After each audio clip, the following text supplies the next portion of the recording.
বা নিজেকে ঘৃণা করা উচিত? তার স্বাদ তিক্ত? কখনোই নয়। দেখুন, নিম তিক্ত, এতে নিমের কোনো দোষ নেই। দোষ হলো জিহ্বার, যে মিষ্টি পছন্দ করে, তিক্ত পছন্দ করে না। কিন্তু যদি আপনি নিজের জীবনে নিমের প্রয়োগ না করেন, তাহলে আপনার রোগ প্রতিরোধ ক্ষমতা বাড়বেই না। তাই নিম হলো অত্যন্ত গুরুত্বপূর্ণ। এর থেকে আপনি কি শিক্ষা পেলেন? এটাই যে জীবনে কখনো অন্য কারোর মাপকাঠি দ্বারা নিজেকে পরখ করবেন না। আপনার যোগ্যতা, আপনার বিশেষত্ব, আপনার গুণ অপগুণ, এই সব কিছু আপনি নিজে বুঝে নিন, সেটাই যথেষ্ট। আসুন আর আমার সাথে ভালোবেসে বলুন, রাধা রাধা। আমরা সকলে জীবনে ঈশ্বরের কাছে কিছু না কিছু প্রার্থনা করি, আর ঈশ্বর যখন আমাদের মনস্কামনা পূরণ করেন তখন আমরা প্রসন্ন হয়ে যাই। কিন্তু যখন ঈশ্বর আমাদের মনস্কামনা পূর্ণ করেন না, তখন আমরা ভাবি, সন্দেহ করি যে সত্যি ঈশ্বর আছেন। আপনাকে একটা কথা বলি, আপনি যদি ঈশ্বরের সম্মুখে নিজের ইচ্ছে বা মনস্কামনা রাখেন আর ঈশ্বর তা পূরণ করেন, তার অর্থ হলো ঈশ্বর এটা জানেন যে আপনার তার প্রয়োজন রয়েছে। কিন্তু যদি আপনি কামনা করেন আর তা পূর্ণ না হয়, তাহলে শুধু এটা মনে রাখবেন যে ঈশ্বর সেই সব দেখতে পান যা আপনি দেখতে পাচ্ছেন না। দ্বিতীয় কারণ হলো এটা, ঈশ্বর এটা খুব ভালো করে জানেন যে যে ইচ্ছে আপনি রাখছেন, সেই ইচ্ছে আপনি নিজের জোরে পূর্ণ করতে পারেন। তাই যদি আপনার ইচ্ছে ঈশ্বর পূর্ণ করেন, তাকে ধন্যবাদ জানান। আর যদি উনি আপনার ইচ্ছে পূর্ণ না করেন, তাহলে আরো ধন্যবাদ জানান।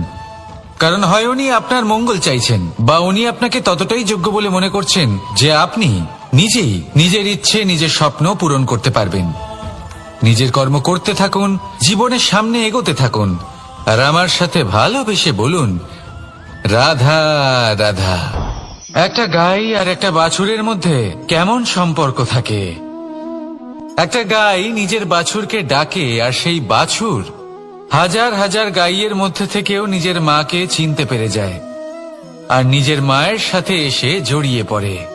আর কিছুটা ঠিক এরকমই সম্পর্ক হলো আপনার কর্ম এবং আপনার কর্মফলের মধ্যে। আপনি যেমন কর্ম করবেন, আপনার কর্ম আপনার কর্মফলকে ডাক দেবে, আর আপনার কর্মফল কোথাও না কোথাও থেকে আপনাকে খুঁজতে খুঁজতে এসে আপনার সাথে জড়িয়ে পড়বে। তাই উচিত এটাই হবে যে আপনি সৎকর্ম করুন, কারণ ঈশ্বর যদি আপনাকে আপনার ভুলের জন্য ক্ষমা করেও দেন, আপনার কর্ম কিন্তু করবে না। তাই যদি আপনি দুষ্কর্ম করতে চলেছেন, তাহলে আপনি প্রস্তুত থাকুন, আর যদি আপনি শুভ কর্ম করতে চলেছেন, তাহলেও আপনি প্রস্তুত থাকুন। আপনার কর্ম যেমন হবে তেমন ফল আপনার কাছে নিজে থেকেই চলে আসবে। আজ না হোক কাল, কাল না হোক অন্য কোনো সময়, অবশ্যই আসবে। আসুন আমার সাথে ভালোবেসে বলুন, রাধা রাধা। কোনো বাড়িতে, কোনো পরিবারে যখন কারোর জন্ম হয়, তখন তা কত সুখের মুহূর্ত হয়।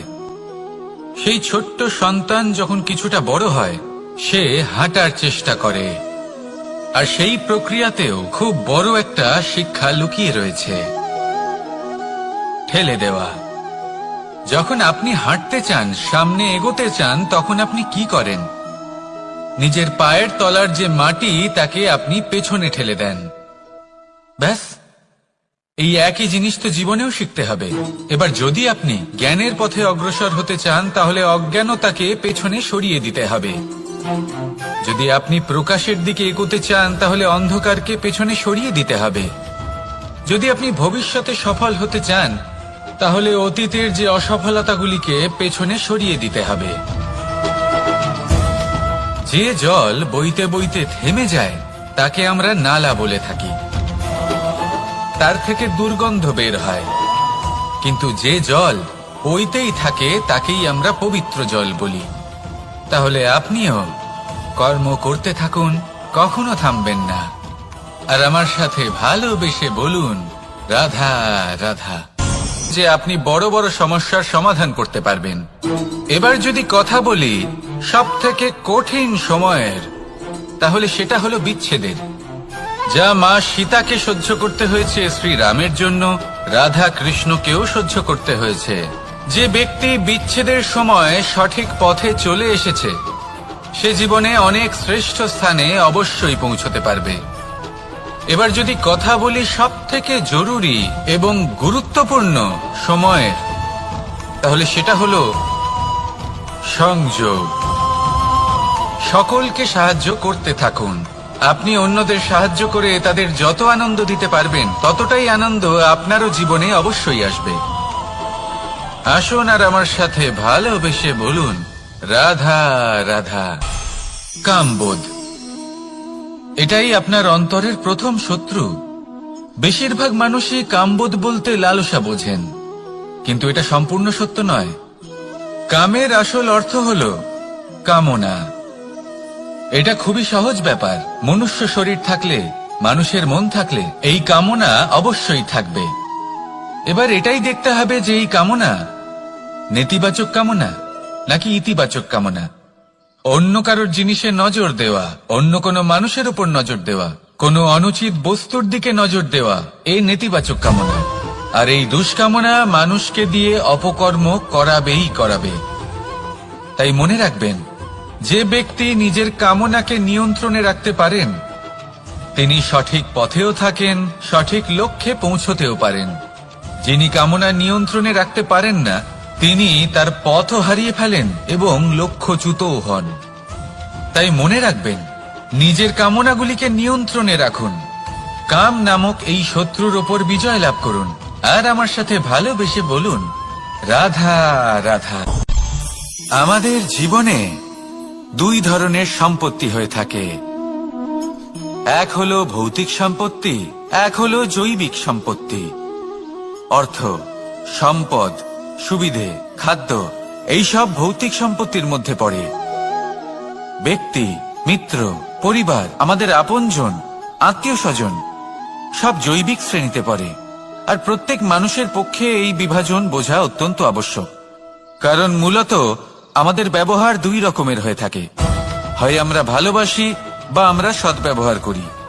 আর সব থেকে বড় ভুল আমরা তখন করি যখন আমরা বুঝতেই পারি না যে ভালোবাসবো কাকে আর ব্যবহার করব কাকে। আমরা ভৌতিক সম্পত্তি ভালোবেসে ফেলি আর ব্যবহার করি জৈবিক সম্পত্তিকে, যেখানে এটা অনুচিত। জৈবিক সম্পত্তিকে ভালোবাসুন আর ভৌতিক সম্পত্তিকে ব্যবহার করুন। যেদিন আপনার মধ্যে এই বোধ জাগ্রত হবে যে কাকে ভালোবাসবেন আর কাকে ব্যবহার করবেন, সেই দিন আপনার জীবনে শুধুই শান্তি বিরাজমান হবে। আর তখন এই মন প্রসন্ন হয়ে বলবে, রাধা রাধা।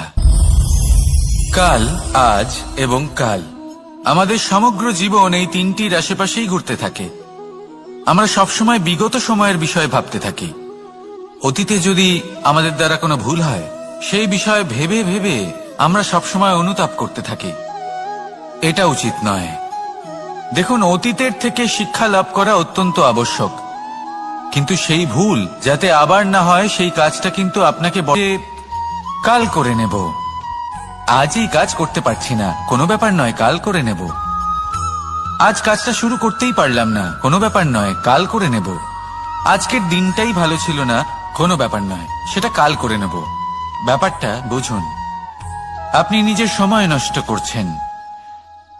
দেখুন, এই যে কাল, তা কখনোই আপনার হাতে আসবে না। তাই যে কাজ করতে চান সেটা আজকেই করুন, অন্তত শুরুটা করুন। কারণ এই আগামী সময় তা সবসময় আপনার থেকে এক কদম আগে থাকবে, একদিন এগিয়ে থাকবে। জানেন কেন? কারণ এই কাল আপনার জন্য অপেক্ষা করবে না, সেই জন্য আপনিও এর জন্য অপেক্ষা করবেন না। যা করার তা আজকেই শুরু করুন। কারণ যে বর্তমানে নিজের ভিত স্থাপন করেন না, ভবিষ্যৎকালে তার সুন্দর শক্তিশালী ভবন কখনো নির্মাণই হয় না। আসুন আর আমার সাথে ভালোবেসে বলুন, রাধা রাধা। সাফল্য খুব খেলার মতোই, এরও কিছু নিয়ম রয়েছে। আর প্রাথমিক নিয়ম হলো এই সাফল্য লাভ করার জন্য সাফল্য লাভ করার স্বপ্ন আপনাকে অবশ্যই দেখতে হবে আগে, হ্যাঁ, কিন্তু শুধুমাত্র স্বপ্ন দেখলেই কিছুই হবে না। স্বপ্ন দেখুন, তারপরে আপনার নিজের নিদ্রাকে ভঙ্গ করতে হবে, দিনরাত পরিশ্রম করতে হবে, দিনরাত চেষ্টা করতে হবে, তবেই এই সাফল্য আপনার কাছে আসবে আর আপনার পদানত হবে। তাহলে স্বপ্ন দেখুন আর পরিশ্রম করে তাকে সার্থক করুন। যদি এটা করেন তবেই সাফল্য সহজেই আপনার কাছে আসবে। আর তখন মন প্রসন্ন হয়ে বলবে, রাধা রাধা। সমস্যা, প্রত্যেকের জীবনেই সমস্যা আসা যাওয়া করে, আর প্রত্যেক মানুষ সমস্যা আসার পর তার সমাধান খুঁজতে উঠে পড়ে লাগেন। কিন্তু যখনই সমস্যার সমাধান হয়ে যায়, আমরা সুপ্রসন্ন হয়ে যাই এবং অসাবধানও হয়ে যাই। আমাদের মনে হয় যে আমরা সম্পূর্ণরূপে সমস্যার অন্ত করেছি, কিন্তু কোথাও না কোথাও একটা ছোট্ট বীজ রয়েই যায়, আর সেই বীজ আমাদের অসাবধানতার ছত্রছায়ায় বড় হতে থাকে, আর তারপর মহা সংকট হয়ে আবার আমাদের উপর আক্রমণ করে। এই সংকট যে কোনো রূপে আসতে পারে, কোনো শত্রুর রূপেও আসতে পারে, বা কোনো মহামারীর রূপেও আসতে পারে। সেই জন্য সবসময় সাবধান থাকাই উচিত, কারণ অসাবধান হলে কি হয়, আমাদের সুরক্ষা চক্রে একটা ছেদ উৎপন্ন হয়, আর আমাদের শেষ করতে পারে এমন এক বাণ সেই ছেদ বিন্দু হয়ে আমাদের হৃদয়ে প্রবেশ করতে পারে। তাই যে কোনো সমস্যার সমাধান করুন, জয়ী হন, উৎসবও পালন করুন, কিন্তু সাবধানে থাকবেন। আসুন আর আমার সাথে ভালোবেসে বলুন, রাধা রাধা। এই সংসারের অন্তের এর বিনাশের প্রারম্ভ কিভাবে হয়? কোন যোগের মাধ্যমে, কোন ভয়ানক অসুরের আগমনে, নাকি প্রকৃতির রাগের কারণে? না, এই সংসারের বিনাশের প্রারম্ভ হয় আমি থেকে। এই আমি, এই তুমি, এটা আমি করেছি, ওটা তুমি করেছো, এটা আমার, ওটা তোমার, আদি ইত্যাদি। এই ভাব যখন মনে বাসা বেঁধে নেয়, সর্বপ্রথম ঘর ভাগ হয়, তারপর বসতি, তারপর প্রাণ, আর তারপর দেশ, আর সবার শেষে সমস্ত সংসার ভাগ হয়ে যায়। আর এই ভাগ হয়ে যাওয়া শেষে মনোমালিন্যে পরিণত হয়। এখন এমত অবস্থায় কি করা যেতে পারে? কিভাবে বাঁচা যায় এই পরিস্থিতির থেকে? কিভাবে দূরে থাকা যায় এই বিনাশের থেকে? উত্তর সেই একটাই, করুণা। একে অপরের দরকারগুলি বুঝুন, একে অপরের সমস্যাগুলি বুঝুন, একে অপরের দুঃখের সাথী হয়ে দাঁড়ান, একে অপরের সুখের ভাগীদার হন। আর শেষে যখন এই আমি আমরাতে পরিণত হবে, তখন এই বিনাশ নিজে থেকেই দূরে চলে যাবে। তাহলে আমরাতে বিশ্বাস করতে শিখুন, আর আমার সাথে ভালোবেসে বলুন, রাধা রাধা। এই মুদ্রা, এবারে ভাবুন, এটাই আমাদের জীবন, জীবনের সুখ আর দুঃখ। এই মুদ্রার, এই জীবনের দুটি দিক। কিন্তু যখনই আমরা ঈশ্বরের কাছে প্রার্থনা করি, তখনই আমরা সুখ চাই, আর সেই সুখ আসেও। আর যখনই সেই সুখ আসে, তখন ব্যক্তি সর্বপ্রথম তাকে ভুলে যায় যে দুঃখের সময় ওনার সাথে ছিলেন। আর এমত অবস্থায় উনি সাহায্য করেন না, উনি করেন উপকার। আর এই উপকারের বদলে মানুষের থেকে উনি নিজের জন্য শ্রদ্ধা চান। আর সেই শ্রদ্ধা, সেই চাহিদার কারণে উনি নিজেকে অন্যদের থেকে শ্রেষ্ঠ, অন্যদের থেকে ভিন্ন মনে করতে বিবশ হয়ে যান। আর আলাদা হবার কারণে তার মধ্যে জেগে ওঠে অহংকার, আর সেটাই হয় তার পতনের কারণ। এবার এতে কি করা যেতে পারে? কি চাওয়া যেতে পারে ঈশ্বরের কাছে? এই প্রশ্ন অবশ্যই মনে আসে। ঈশ্বরের কাছে চান সুখ, শুধুমাত্র ততটাই যাতে অহংকার না আসে। আর দুঃখ ততটাই যাতে শ্রদ্ধা না চলে যায়। রাধা রাধা। এই সংসারে এমন কিছুই নেই যা সব সময় একই থাকবে। যা কিছু নির্মাণ হয়েছে তা একদিন অবশ্যই ভেঙে পড়বে, কিন্তু এই ভেঙে যাওয়ার বিশ্লেষণ আপনি কিভাবে করবেন তা আপনার উপরে নির্ভর করছে। ওই আকাশের দিকে তাকান, ওই মেঘ, ওটাও ভেঙে পড়ে, কিন্তু নিজে ভেঙে পড়ার সাথে বর্ষাকে তৈরি করে যায়। মাটির ডেলা অবশ্যই ভেঙে পড়ে, কিন্তু ব্যবহারযোগ্য মাটির রূপ নিয়ে। এই ধরিত্রীর বুকে কোনো এক বীজ যখন ভেঙে পড়ে, তখন ধরিত্রীর উপর এক বিশাল আকারের বৃক্ষ নির্মাণ করে। যদি জীবনে কিছু ভেঙে পড়ে, তাহলে নিরাশ হয়ে পড়বেন না, নিজের সাহস হারাবেন না। ধনাত্মক দৃষ্টিভঙ্গি দিয়ে দেখতে চেষ্টা করুন। মনে করুন, নিয়তি নিশ্চয়ই আপনার জন্য আরো ভালো কিছু ভেবে রেখেছে, যা ভবিষ্যতে আপনার প্রতীক্ষা করছে। ধনাত্মক চিন্তা ভাবনা করতে থাকুন, তারপর দেখবেন শ্রেষ্ঠ রচনা নিজেই তৈরি হবে। রাধা রাধা। চলতে থাকা, থেমে যাওয়া, বিশ্রাম নেওয়া, তারপর দম নিয়ে পুনরায় দাঁড়িয়ে পড়া, আর তারপর আবার সেই পথ চলা।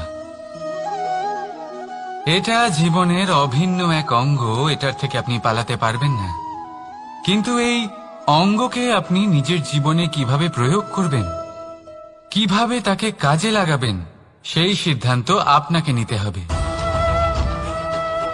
যারা হেরে যান তারাও জীবনে থমকে যান, আবার যারা জেতেন তারাও দাঁড়িয়ে পড়েন। যারা হেরে যান তারা হাঁপিয়ে দাঁড়িয়ে পড়েন, যারা জিতে যান তারা দাঁড়িয়ে পড়েন সেই সর্বোচ্চ স্তরে পৌঁছে গিয়ে। এবার দাঁড়াতে তো আপনাকে হবেই, তা হতেই হবে, কিন্তু কখন কিভাবে দাঁড়াবেন, ক্লান্ত হয়ে নাকি সর্বোচ্চ স্তরে পৌঁছে গিয়ে, সেই সিদ্ধান্ত আপনার। অবশ্যই দাঁড়িয়ে পড়ুন, কিন্তু ক্লান্ত হয়ে নয়, কারণ আপনাকে পুনরায় দাঁড়িয়ে পড়তে হবে, পুনরায় যাত্রাপথে এগোতে হবে এবং সর্বোচ্চ স্তরে পৌঁছতেই হবে। রাধা রাধা।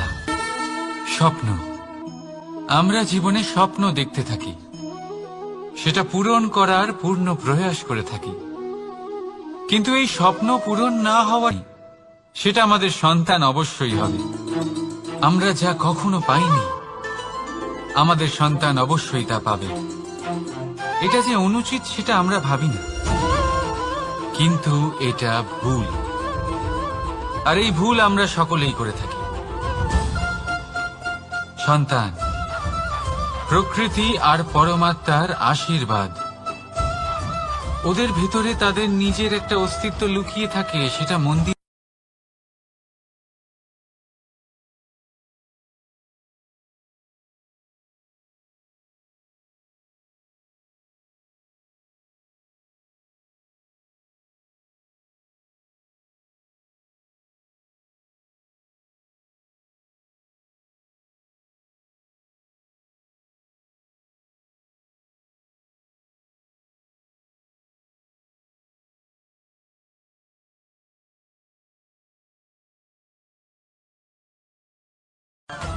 রাধা রাধা। কিন্তু তিক্ততায় অত্যন্ত বিষাক্ত। পেটের মধ্যে যাওয়া এই বিষ শুধুমাত্র একটি মানুষের মৃত্যুর কারণ হয়, কেবল একটি, কিন্তু কানের মধ্যে ঢালা এই বিষ একাধিক সম্পর্কের নাশ করতে পারে। আর এটাতে সেই ব্যক্তির ভুল নেই যে আপনার কানে বিষ ভরেছে, আপনি তাকে দোষ দিতে পারেন না। এখানে দোষ আপনার নিজের, যে এই বিষকে আপনি নিজের উপরে প্রভাব ফেলতে দিয়েছেন, এই বিষকে সুযোগ দিয়েছেন আপনার ক্ষতি করতে। এটা আপনার ভুল, সেই জন্য কুমন্ত্রণায় কখনো কান দেবেন না। আপনার মনে ভালোবাসার দৃঢ়তা জাগিয়ে তুলুন আর নষ্ট করে দিন এই সংসারের সমস্ত বিষের প্রভাবকে। রাধা রাধা। জীবন, আমাদের এই জীবন, সুখ আর দুঃখ, এই দুইয়ের মিশ্রণ। এদের সংমিশ্রণই জীবনের ভারসাম্য বজায় রাখে। এখন এই সুখ এমন এক বস্তু, তা প্রাপ্ত হয় নিজের উপরে বিশ্বাস করতে থাকলে। আকাশের ওই সূর্যকে দেখুন, সূর্যের বিশ্বাস আছে নিজের উপর যে সে সমস্ত জগৎকে আলোকিত করতে পারবে, নিজের প্রথম রশ্মি দিয়ে অন্ধকারকে দূর করতে পারবে। সূর্য এই বিশ্বাস নিয়েই আসে, আর কিছুক্ষণের মধ্যেই সমস্ত সংসার থেকে অন্ধকারকে বিনাশ করে ফেলে সে। তাহলে মনে রাখবেন, এই সুখের আভাস, এই দুঃখের অনুভূতি আসতেও থাকবে আর যেতেও থাকবে। শুধু নিজের উপরে বিশ্বাস রাখুন, তারপর দেখবেন এই সফলতা আপনার দাস হয়ে থাকবে। রাধা রাধা। চাঁদ কত শ্রেয়, শুভ্র, কত সুন্দর। কিন্তু যদি আপনি মনোযোগ সহকারে দেখেন, তাহলে দেখবেন এই চাঁদেও দাগ আছে। আর এই দাগগুলি থাকার কারণে কি এই চাঁদের মাহাত্ম্য কখনো কমে যায়? কখনো নয়। এর কারণ হলো চাঁদের নিরন্তর চেষ্টা। একবার এই আকাশে দেখুন, এই অন্ধকার সবসময় চেষ্টা করে চাঁদকে ঢেকে দেওয়া, কিন্তু এই চাঁদ সবসময় এই অন্ধকারের সাথে লড়াই করতে থাকে। অমাবস্যা থেকে শুরু করে চাঁদের এই যাত্রা পূর্ণিমা অবধি পৌঁছেই যায়। আর তাই এই চাঁদের পুজো করা হয়, এই কারণে এই চাঁদকে মাহাত্ম্য দেওয়া হয়। এইভাবেই যদি আপনার মধ্যে কোনো দোষ থাকে, কোনো খারাপ কিছু থাকে, তাহলে সেটা কোনো বড় ব্যাপার নয়। চেষ্টা করুন সেটাকে শুধরে নেওয়ার, কিন্তু সেই কারণে নিজেকে খারাপ মনে করা, এটা অনুচিত। নিজের ভুলগুলো, নিজের দোষগুলো, নিজের খারাপ দিকের কথা ভুলে আপনি এই সংসারের ভালোর দিকে প্রস্থান করেই দেখুন না।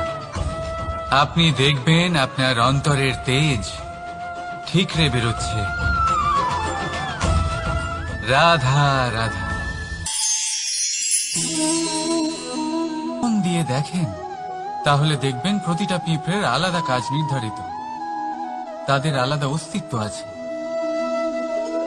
কেউ বাড়ি বানানোর জন্য মাটি সংগ্রহ করতে পটু, কেউ ঢিপি বানাতে পটু, কেউ খাবার খোঁজায় পটু, আবার কেউ সেই খাবার আনায় পটু। ঠিক সেরকমই হয় মানুষেরা। মনে হতেই পারে সবাই একই রকম, কিন্তু প্রতিটা মানুষের ব্যক্তিত্ব, প্রতিটা মানুষের অস্তিত্ব ভিন্ন হয়। আর সত্যি কথা বলতে কি, প্রতিটা মানুষের ভিন্নতাই আমাদের প্রগতির দিকে নিয়ে যায়। ভাবুন, যদি আপনাকে কারোর সাথে হাত মিলিয়ে চলতে হয়, তাহলে আপনাকে আপনার সোজা হাত তার উল্টো হাতে ধরে এগোতে হবে। এটাই সৃষ্টিকর্তার সৃষ্টির নিয়ম। ভিন্নতা, এই ভিন্নতাকে আশীর্বাদ ভেবে চলুন, এতে কোনো খারাপ নেই। রাধা রাধা। দাদা আমাকে বহুবার জিজ্ঞেস করেন যে, কানাই, তুমি রাধার সাথে এই সংসারকে প্রেম শেখাতে এসেছো, তাহলে কেন? যদি আপনার বাড়িতে মধু থাকে, কোনো মিষ্টি জিনিস থাকে, মিষ্টত্ব থাকে, তাহলে পিঁপড়ে সেখানে অবশ্যই প্রবেশ করবে। ঠিক এইরকমই হয় আমাদের সম্পর্ক। এর মধ্যে ছোটখাটো ঝগড়াঝাটি, টানা পড়েন, রাগ করা, মন ভাঙানো, এই সব তো চলতেই থাকে। বিশেষ করে সেই সম্পর্কগুলিতে যেখানে মিষ্টত্ব আছে। মনে রাখবেন, যেই সম্পর্কে কোনো খুনসুটি নেই, রাগ করা, মান ভাঙানো নেই, কোনো ছোটখাটো ঝগড়াঝাটি নেই, সেই সম্পর্ক শুধুমাত্র মস্তিষ্ক দিয়ে পালন করা হচ্ছে, মন থেকে নয়। তাই মন থেকে ভালোবাসতে শিখুন। আর এই ছোটখাটো ঝগড়াঝাটির এই অম্ল মধুর খুনসুটির আনন্দ উপভোগ করুন, কারণ এতেও ভালোবাসা আছে। রাধা রাধা। এর কারণ কি? এর কারণ হলো প্রচেষ্টা, প্রারব্ধ নয়। এই প্রচেষ্টাই সুনিশ্চিত করে যে আপনার প্রারব্ধ কি হবে। এই সমস্ত কিছু হলো প্রচেষ্টা আর প্রারব্ধের খেলা। আপনার প্রচেষ্টা যেরকম হবে আপনার প্রারব্ধ সেরকমই হবে। আর আপনার প্রচেষ্টা যদি উচ্চ মানের হয় তাহলে প্রারব্ধকে আপনার সামনে নত হতেই হবে। কি বলেন? তাহলে আসুন আমার সাথে ভালোবেসে বলুন, রাধা রাধা। অনেক সময় যখন আমরা কর্ম করি, সাফল্য লাভ করি, কঠিন পরীক্ষায় উত্তীর্ণ হই, বড় কাজ করি, আমাদের মনে হয় এই সংসার আমাদের একটু প্রশংসা করুক, ভালো লাগে। অনেকবার মনে হয় এটা হলো আমাদের কর্মের ফলই বটে, আমরা আনন্দ পাই। কিন্তু যখন আমরা এই প্রশংসা পাই না, তখন কি হয়? আমরা দুঃখী হয়ে যাই, ভেঙে পড়ি। মনে হয় যেন আমার জন্য কেউ চিন্তাই করে না। এমন মনে হয় যেন আমাদের আনন্দে অন্য কেউ আনন্দই পায় না। অনেক রকম ভাবনা আসে। কিন্তু আমি আপনাকে একটা প্রশ্ন করতে চাই, আপনি যে কাজই করেন না কেন, যে কর্মই করেন না কেন, তা কি শুধুমাত্র প্রশংসার জন্য করেন? যদি এরকম হয়ে থাকে তাহলে সেই ভাবনা এক্ষুনি ত্যাগ করুন, কারণ এই প্রকৃতি আমাদের অন্য শিক্ষা দেয়।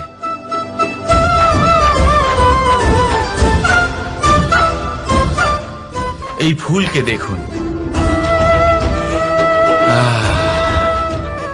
এই যে ফুলের সুবাস, যা আমার মনকে উচ্ছ্বসিত করে তোলে, মনে শক্তির সঞ্চার করে, এই সুগন্ধ। কিন্তু ভেবে দেখুন, ফুলের কিন্তু এই কাজ করার জন্য কোনো প্রশংসারই প্রয়োজন হয় না। এটাই হলো প্রকৃতির শিক্ষা। যিনি সৎ হন, সৎকর্ম করেন, তার কোনো প্রশংসার প্রয়োজন হয় না, কারণ ওনার কর্মই হলো ওনার সুবাস। মনে রাখবেন, আতর নকল ফুলে দেওয়া হয়, প্রকৃত ফুলের তার কোনো প্রয়োজন হয় না। সেইভাবেই আপনিও কর্ম করতে থাকুন শুভ চিন্তা নিয়ে। এই মনকে সব সময় শান্ত রাখুন, স্বচ্ছ রাখুন। যদি এরকম করেন তাহলে আপনার কর্ম এমন সুবাস ছড়াবে যে আপনার জীবনে শুধু এবং শুধুমাত্র আনন্দই থাকবে।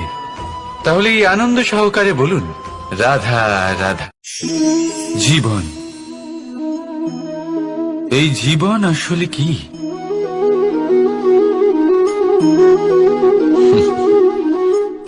এই প্রশ্ন সবার মনেই এসে থাকে। সবার মন এই প্রশ্নের জন্যই চিন্তিত থাকে। এই জীবন আসলে কি? এর উদ্দেশ্য আসলে কি? কি করা যেতে পারে এই জীবনে? এই জীবন কি কিছু পাওয়ার, নাকি এই জীবন কিছু হারাবার? এই জীবন কি আসলে সেটাই যেখানে আমাদের পরমাত্মার খোঁজ করা উচিত, নাকি আমাদের ধাবিত করা উচিত নিজেদের স্বপ্নের লক্ষ্যে? এই জীবন আসলে কি? এই জীবন আসলে অত্যন্ত সরল।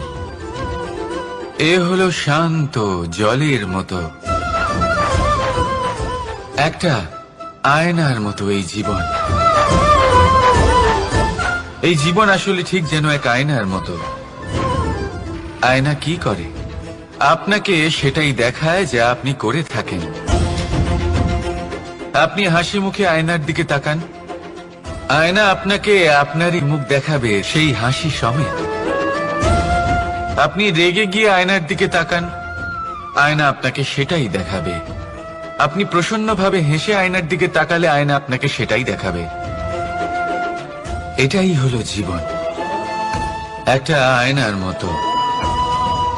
আপনি এটা ভাববেন না যে এই জীবন আপনাকে কি দিয়েছে, বরং এটা ভেবে দেখুন যে আপনি এই জীবনকে কি প্রদান করেছেন। যদি আপনি এই জীবনকে সুখ প্রদান করেন, আনন্দ দিতে পারেন, ভালোবাসা দিতে পারেন, তাহলে এই জীবনও আপনাকে সুখ, আনন্দ আর ভালোবাসাই দেবে। তাহলে আসুন এই সুখ, আনন্দ আর ভালোবাসা দিয়ে বলুন, রাধা রাধা। সংসারে অনেক সময় এরকম হয় যে আমরা খুব সমস্যায় থাকি, খুব বিপদের মধ্যে থাকি, আর সেই সমস্ত মানুষ যারা আমাদের কাছের মানুষ, আমাদের আপনজন, তারা আমাদের ত্যাগ করে চলে যান।